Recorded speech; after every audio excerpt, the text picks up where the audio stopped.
Yo, this is 50.com. Bag Fuel. Heineken is here. And I'm the ESSO. Everyone sees sounds official. Man, we got, Philly. I'll let your boy. Freeway. Freezer. With y'all, man. What's poppin'? It was good. How many more names you got, man? Oh, man. I got several hats that I wear, so. First of all, I'm a man of many hats. of course, man. You've been doing this for 2 decades real effortlessly, Congratulations on that, because thanks, bro. It'd be one hit and dudes is done in 18 months, no matter what era and decade you coming from. So the fact that you've been able to do this, nobody's like, yo, Freeway's broke. Yo, Freeway got to do Uber. Freeway got to do that. That's you got to bring up the Uber, though. that Ever Uber shit crazy. Ever got that close for you, Free? Nah. Not really. Money always been good. I mean, we all have our ups and downs, but I've never been to the point where I gotta drive Uber. Look at my grand, we take just like Ubers, So. Nah, real shit. But you got residuals and shit, so you got big singles you've been on. You got residuals, so And I got several businesses too, So such as what? Like, I got a bear cream business. I dabble in real estate. Of course. I just started Freedom Thinkers Academy. I got a lot of things in the works. Do you like the real estate? Cause I hated that shit when I was dealing with it, man. No, it's cool. Long as you know what you're doing. Do you got the tenant style joint? Or you flipping the cribs? I flip them. All right, okay. so that's different. See, I started out when I had my own crib and I had a whole nother division, and I had tenants in there. The rent was cool. Then they had the Section 8. The money was on time, but I just didn't like the whole. You was doing it where, in Jersey or New York? Jersey. You know what I'm saying? Because in New York, it's hard. They won't let you kick them out. I wish I would have got into it earlier. I remember when I used to hustle when I was a young boy on the block. Yeah. In North Philly, they used to have these things called dollar houses, where they was like selling abandoned houses. Hell yeah. For they would say like $1, but it would be real low, like $500 and stuff like that. But I was young. I wasn't even thinking about it. Yeah. I would have, if I'd have been active at it back in the day, I probably owned the whole North Philly by now. Yeah, because you would have had them joints lined up. It was crazy. So what you got going on musically though? What's new that's popping? Because you looking fresh and new and rejuvenated. Thank you you, know what I'm saying? Thank you, man. So I just pick up on that. I founded a company called Freedom Thinkers Academy. It's Freedom Thinkers Academy, then it's Freedom Thinkers Inc. That's the nonprofit. And Freedom Thinkers Academy is music, health, education, and culture. On the music aspect, I got a few artists that I've been going hard with. I got my bro Clemmy. I got my daughter FTA Harmony. I got Jay Huff.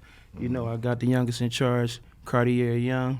We got High Dreezy, and we got Sandy Benjamin. And it's, everybody brings something different to the table, and we just grinding, we just pushing, trying to push the culture forward. Energy-wise, how you feeling? Because it's no secret you've always put your health out there, and I just wanted to know, because when COVID hit and everybody was getting sick and everything, how were you able to really fight the battle? Because your situation is way more sensitive. I caught COVID. Me and my daughter caught COVID. It lasted for like 2 weeks. I had like the chills, body aches, fevers, and all that. But I got through it. Me being immunodepressant, because I take pills to keep my immune system low enough that it won't reject the kidney, has me at a higher risk. But I try to take the proper steps to take care of myself. So like what? When it hit you, how was you feeling? Because what was the anxiety like? Did you feel like this might be it? Because so many. No, I didn't feel like that. I'm a heavy man of faith, so I, kept God first, and I never got to the point where like I felt like my breathing was affected too much. So that's the main thing I was worried about, and I got through it. Nah, of course. I want to ask you something old, because I always talk to Clue about this, about the Roc-A-Fella time, right? Yeah. When it was going on, did it feel legendary while it was while you were going through the process, or did it hit you once everything was like already moving and y'all made the money? I mean, it was definitely lit. Like when you're in the midst of something, you never feel like it's legendary, But it definitely was legendary, and I definitely cherished those moments. It was a point in time where I felt like it was never going to end. Okay. Then it ended. And, I had to go back to what got me to Roc-A-Fella in the first place, and that's hard work and grinding. I put out several independent projects, several mixtapes, which led me to 2018, where I linked back with the Roc and I released Think Free on Roc Nation. Okay. Do you, not to say regrets, because we don't have that, but like, do you look at certain angles with that Roc situation, where how everything split with Cam and how everything split with State Prop, where you be like, yo, if we did it like this, our bread would have been different, our music. Not to say like y'all not in a good space. Yeah, I mean, because as grown men, definitely.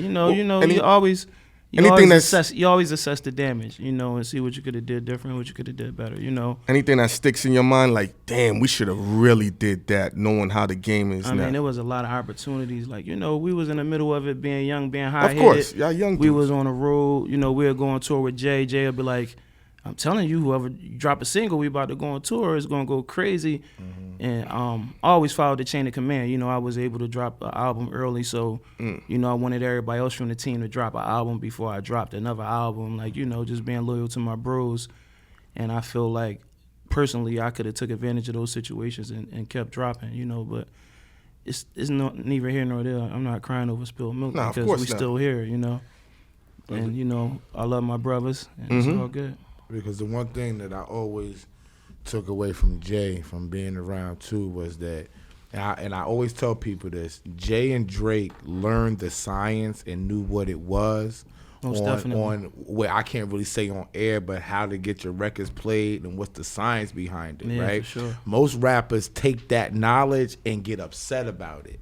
Yeah. Drake and Jay took that knowledge and took advantage of it, and that's why he was telling you, like, yo, we going on tour, drop the single now because you're gonna get the exposure. Another thing, like, you don't have to pay as much. Another thing, like, radio, like, we would be in cities on tour, and niggas ain't even want to go to radio, like, what I mean? Exactly. We were spoiled. I ain't gonna front. Like, when we got on, we was spoiled. Like, we got chauffeurs, cars picking me up at my house, dropping me off. Private planes back then, like, we was spoiled early. So when that shit ended, I had to readjust. Like, I had to start booking my own flights. I had to drive to New York myself. Like, I had to take initiative and step up as a man. And I adapted to that quick. Now I'm back to getting drove around and back to get private jets and all that type of stuff. But, it was an adjustment. It was a learning process. What are you going to take from that? Because this was my major question from that. What are you going to take from that knowledge and experience, and what are you going to give to the people that's on your label now? Everything, everything that I learned, I'm going to apply it to Freedom Thinkers Academy, and I'm still good with everybody. I still got a great relationship with Jay. I'm still good with Dame. I'm still good with Biggs. Like, I still got my mentors, so if I ever need any advice, definitely going to reach out to them. But, I'm going to take all the knowledge, the mistakes, and the lessons and apply it to what's going on now. How was you able to maintain a good dynamic with all three? Because it seems like, since they all three not all speaking, whatever, that's men's stuff, people, shift to whatever they're comfortable, but you just say you're cool with all three. What do you attribute that to? Why is it nobody's saying, damn, we don't see Free with Dame or Free with Jay, he's with all of them? Just by being myself and being true to myself and staying the same person. Whatever they was going through, that's their business. They grown men. I met them all at the same time. They knew me way before they knew them. They knew each other way before they knew me. So because their business is their business. When Kanye said he went with one side and everybody, the fact that you're able to really stay, I think that's just a testament to your character. Yeah. And I just feel like people, when things happen, people don't know where to go, where to shift. Yeah. So the reason I asked that question is you probably give some guidance to them and like, yo, are Free giving us the gems on how to. Yeah, really, man, you just gotta stay true to yourself and be that person that you say you are, man. And people respect it. Like, what I'm saying? They know what my intentions is. They know my intentions is pure. They know, what I mean, I ain't around on no bullshit. They know we got a job to do. I'm gonna come do my job. I'm gonna be respectful. I'm gonna be on time. Like, all these things matter, especially moving throughout the business. That's one of the reasons why 21 years later I'm still successful and I'm still able to get at some money in the music business. No, of course. What you think Philly brings to the whole hip-hop game? Passion, soul, what I mean? Realness. Like, we tell her how it is, man. We rap from the heart. Like, what I'm saying? It's just look at the artists from Philadelphia that came before me. Look at the artists that came after me. We bring that passion. We bring that energy, like, I mean, I think the town, like, I'm from Queens, right? And I went to school in Baltimore. Philly was some of my favorite bitches to fuck with. Yeah, for I sure. love to go down to Philly you to see go we cop lit. my You see- sneakers. You see know Philly what I'm chicks. saying? You see Philly chicks running the game too. Like you see what's going on out Amber here. Rose. For sure. Shout out to Philly Amber chicks Rose. popping. You know. Yeah, but Philly, I feel like Philly has a unique spot in hip hop. Like Yeah. it's not like Atlanta, it's not like New York, it's not like LA, but it gets great respect on the hip hop scene. Most definitely. Now I do rock because I've managed Rock Wilder for a long time. Yeah, shout out to Roc Wilder. I rock Wilder for like 8 to 10 years, Yeah, right? yeah. So I fucked with Dutch a lot. I still go to Philly. I'm shooting a movie out there, but the vibe with the town is just totally different. You know what I'm saying? Yeah. And that's what I'm trying to tap into for people who have not visited Philly.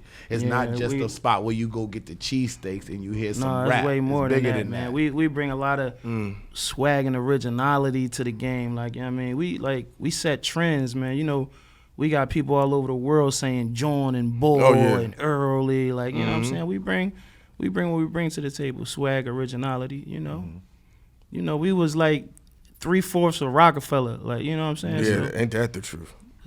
yeah, I mean, that tells you right then and there. You know, Roc-A-Fella, we influenced the whole culture for years, and still is to this day. You know. We just seen X pass away, and y'all all came up at the same time. Rest in peace to X, man. I had the pleasure of working with X. I did a song with him. Shout out to Dan Grease. We was at Dan Grease studio. X took like 2 hours to get there. When he got there, he came in there with the Free, what up, my nigga? You ready to do the record, my nigga? What up, Free? Come on. Oh, you killed that, Free. Oh, like, yeah, X, he the same dude that he say he is. He the same dude on that he is on the record. And one thing about X, like, you know, when I had kidney failure, you know, it was two things I could have did. I could have hid it from everybody, or I could have stood in front of it. And I chose to stand in front of it because I know it's something that a lot of people go through. You know, it's something that affects, actually one of the risk factors for kidney failure is being African American. As soon as you're born, you have a risk factor. Another one is hypertension, another one is diabetes. So I chose to stand in front of it and, you know, embrace it. And that's what X did his whole career. He didn't hide nothing from nobody. I'm slipping, I'm falling, I can't get up. Like, you know, he put his reality out there. That's why people love him to this day, man. You know, rest in peace, X. Now, for a dude that's collaborated with legends like Hove and everybody else, out this new generation, who you fuck with? Who would you collaborate? Not who do you want to, but who would you collaborate with? Shit, there's a lot of people that I respect that's doing anything right now. Definitely, you know, Lil Baby. I fuck with Lil Baby. I fuck with what he bring to the table. The Baby. I fuck with Young Dolph. Dolph. Okay, Dolph. That's a different name. I fuck with, you know, of course, Drizzy. You know, Yeah. definitely want to get something done with Drizzy before it's all said and done. It's a lot. I mean, I take my hat off. It's a lot of people that's doing anything out here. You know, and a lot of people like try to diss the youngins and like, but how I feel about it is, if what you feel and you go into the booth and you create it, that's hip hop. Like, you know what I'm saying? Like, that's your background, that's your past, that's what you go through, that's how it go down in your hood, that's the way it come out, that's the way you spit it. You gotta respect it, you know? Why you feel like there's such a generation gap where you would think dudes that started out young, now you're saying they dissing the youngins, and we seeing that trend, and I'm like, because I be seeing dudes like, oh, he dressed like this, he rap like that, and I'm like, that's what they was saying about Busta Rhymes when he had the hair and the outfit. Let them grow into who they gonna be as men. Exactly. Like I think people scared of change, or just people just don't, you know, rock with what they're not used to, or what they don't respect. And you know, it's diversity in the music business, just like it's diversity in life. Like, I'm Muslim, like, you know, and it's Muslims, it's black Muslims, it's white Muslims, it's Chinese Muslims. Like, it's Muslims all over the world, different races, different shapes, forms. You know what I mean? So you can't discriminate on people just because they different from you, you know? No, You might learn something from these youngins, you know? I think that's the way to keep things going. For sure, definitely. Like, you don't be so ignorant, because, you know, dudes be like, I'm older, I'm experienced, I ain't gonna listen to nobody. I be thinking, I'm like, damn, when we first got on, was the old heads hating on us like that? Like, you know what I'm saying? I mean, they were complaining about that music was changing, because we got to remember, because we were around the same age. So remember, everything went in patterns. First, niggas was dancing, and then the mob had us in there smoking. Yeah, for sure. Then y'all came in and then... Shout out to the mob, yeah, man. and then, you can't just say the mob and keep going. You can't say the mob. I know we had our issues with them, and, you know, we dissed them and everything, but, you know, I was riding for the team. But I love Mobb Deep. Rest in peace to Prodigy. I got a chance to kick it with him a couple times before he passed away. Seemed like a good, genuine dude. And what they did, Philly, Mobb Deep, we love Mobb Deep. Like that, like you felt that shit. I was on 41st side when I listened to that shit. Like, you could close your eyes and feel that to this day. To this day. Clemmy, what we was just riding to the other day? This my man Clemmy from Ohio. Yeah. Okay, He like, we was on our way back from New York. I had an event with Kiss Saturday that just passed. Shout out to Kiss. Shout out to 2 O's. And we was playing Mobb Deep on the way back. Prodigy, man, he was definitely, arguably, one of the best rappers from NYC at a certain time, at the time and point. You know what I'm saying? And you could feel that shit, like, you know. Yeah, but I just felt like, you know, as it goes around, and then Roc-A-Fella had a mix of both. I had niggas that could spit, had me want to roll up and smoke, and then when I'm in the club with the hoes, I had both of those. The champagne niggas, the vibes, everything. So I feel like that as time started changing, you know, a lot of the older rappers, we really wasn't digging them. Like, older rappers now is getting it off. Niggas is still fucking with Snoop, although Snoop is 50 years old. But when we were young, when niggas was 50, we was like we gonna move on, but they wasn't necessarily hating, but we was moving on. So right now, like I tell him, I said with the younger crowd, I think the veterans is what I call them, don't really respect them, because they're not really respecting the veterans. Although we might not have rocked with the veterans, you respected Rakim. Yeah, definitely. I can say that. I can say that because I still, you know what I'm saying? Like, I still, to this day, I see certain niggas and get excited. Like, you know, Tretch was one of my favorite niggas back in the day. I remember he came to Philly, and I seen Naughty by Nature marching down the street with the banners, and I like that shit blew my mind back when I was young. Back then. The Zoo Crew and like, all them they was rolling with. I was it was a couple years ago. It was like a Roots event that they had out here. Yeah, it's like after the Roots picnic, and I was a part of it. You know, shout out to Roots, shout out to Black Thought, and Big Daddy Kane was in there, and he was like, "Yo, Free, like you one of my favorite niggas. Like the way you do that." I forgot who he said I reminded him of, but it was somebody from his generation, and he was like, "Yo, like your rhyme pattern is crazy, like."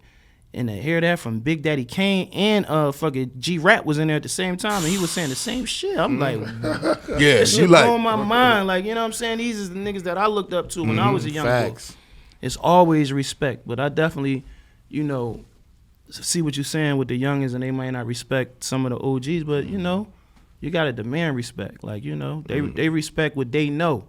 Gotcha. And that's money, that's diamonds, that's what we doing, hopping off them things, pushing that shit. Like, you gotta respect it. Activity. You can't not respect it. Activity, you know? That's the perfect that's the perfect way to put it. They gonna respect the activity if they see you moving. How do you feel like social media changed the game of hip hop in terms of what it gets off money wise, visual wise, things like that?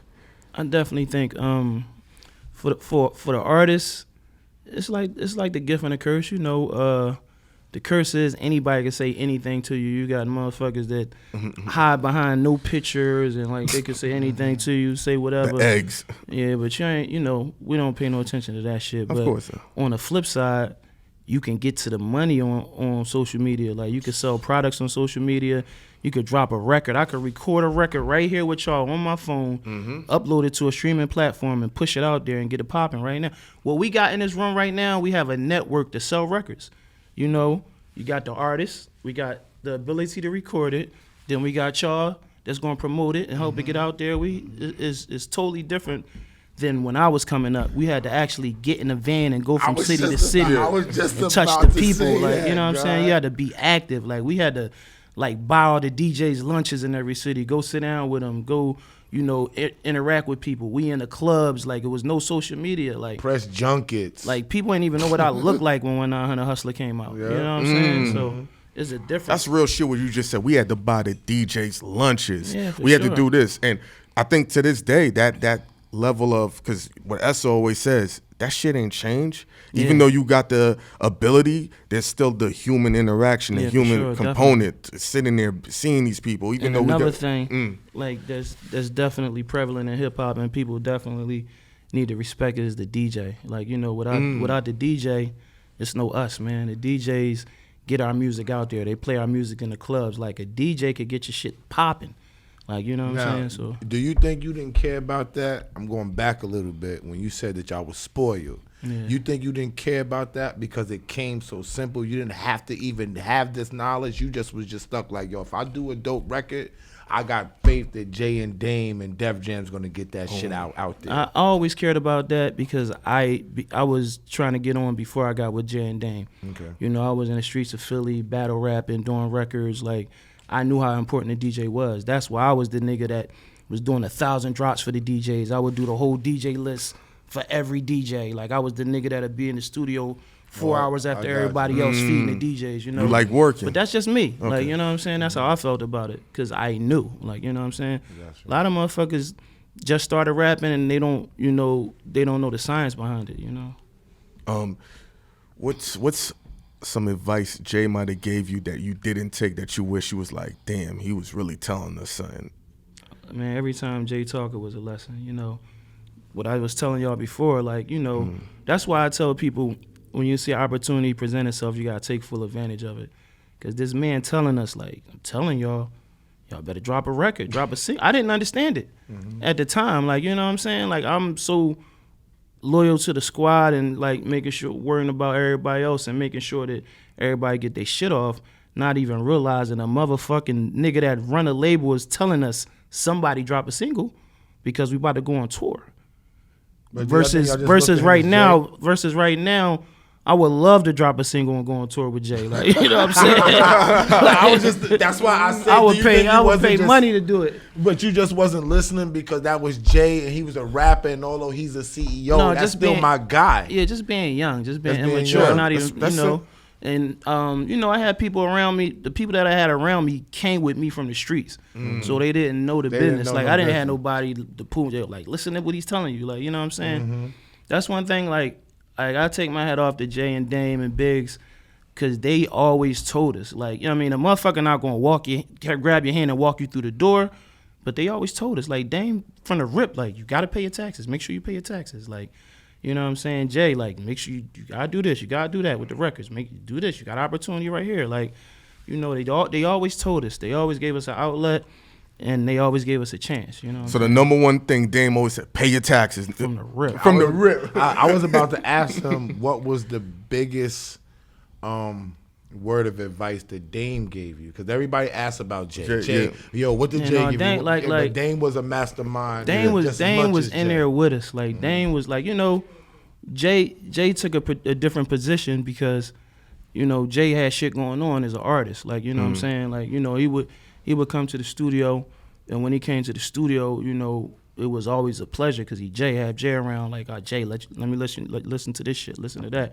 But, you know, Dame was in there scratching with us, like, you know what I'm saying? Like, he was in the studios with us, you know, he the one you could call, get some advice from, like, you know what I'm saying? Like, that I felt, you know, more comfortable with because I was around him more, you know what I'm saying? So they always gave us good advice, and they always was in our corner to this day. Another thing about Dame, I tell y'all, like, you know, I had kidney failure in 2015. Probably like 2009, 2010, I was diagnosed with high blood pressure and diabetes.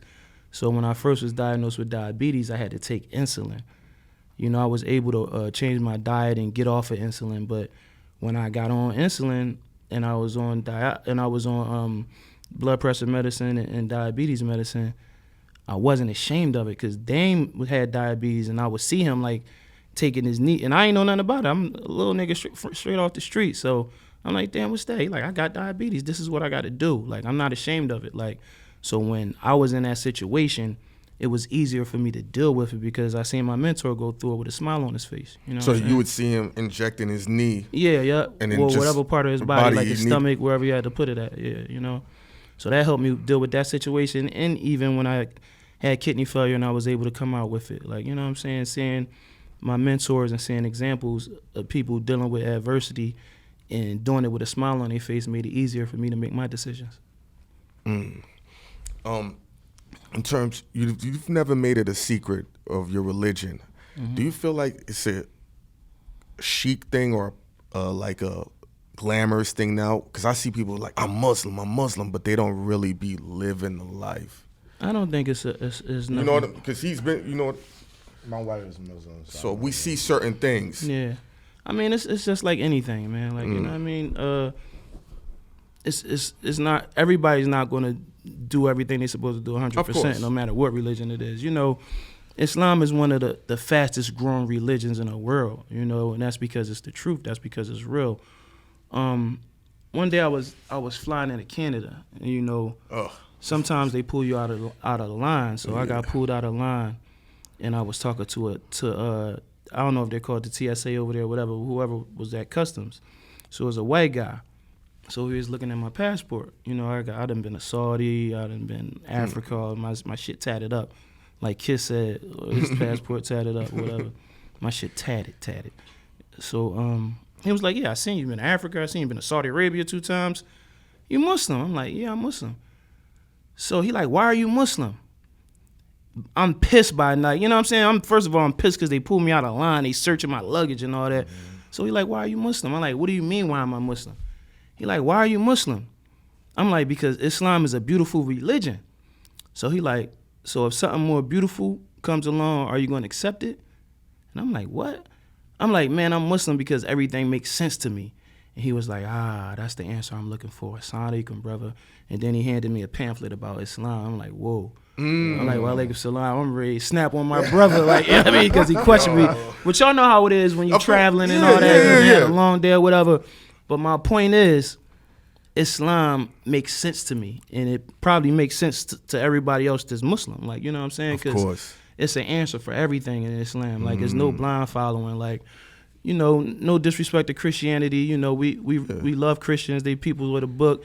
The Prophet, peace be upon him, the Prophet Rasulullah sallallahu alaihi wasallam, when he was going through his trials and tribulations, when he was forced out of Mecca, he had to seek refuge, and it was a Christian king that let them seek refuge in his kingdom. You know what I'm saying?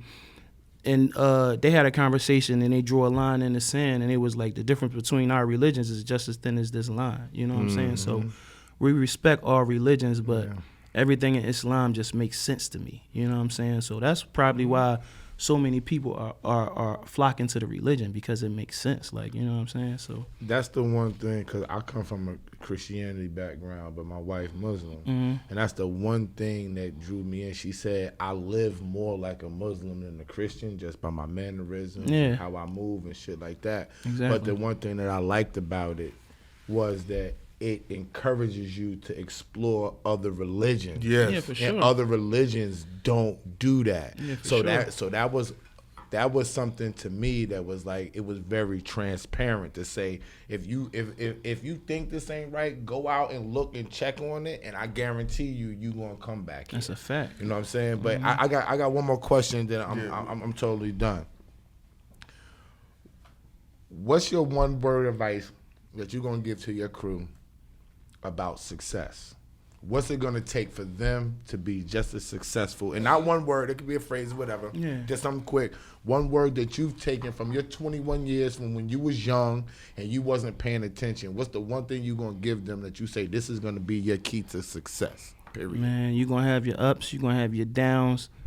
Everything not always gonna go your way. I think I said it when I first got on in the bars. I was like, you gotta be willing to work, and shit always don't work your way. Like, that's a fact. You gotta be willing to work, and shit always don't work your way. You're gonna have your ups and your downs. I'm still having ups and downs. Like, you know, I'm still trying to figure certain things out, man. But I'm still here. I'm still pushing. When I see an opportunity present itself, I take advantage of it. I try my best to take advantage of it. I'm respectful. You know, I'm a man of my word, you know, for the most part. And those things get you far, man. You know what I'm saying? One thing I gotta talk, because we got a question and you kind of expanded on it. We call it the money commandment. It's just a commandment you live by that helps you get money, helps for your man, like what you feel like you have to do to make sure your family's good and your people's good and get money coming in, or whatever philosophy you live by. So what's your money commandment, Freeway? Man, just staying solid, man, and staying true to yourself, man, and get you far. Like, you know. That's what gets your money coming in? Exactly. Staying solid, staying true to myself, and hard work. You know what I mean? Hard work beats talent on any day. And I got plenty of talent mixed with hard work. Like I told y'all, when Roc-A-Fella broke up, I was fucked up.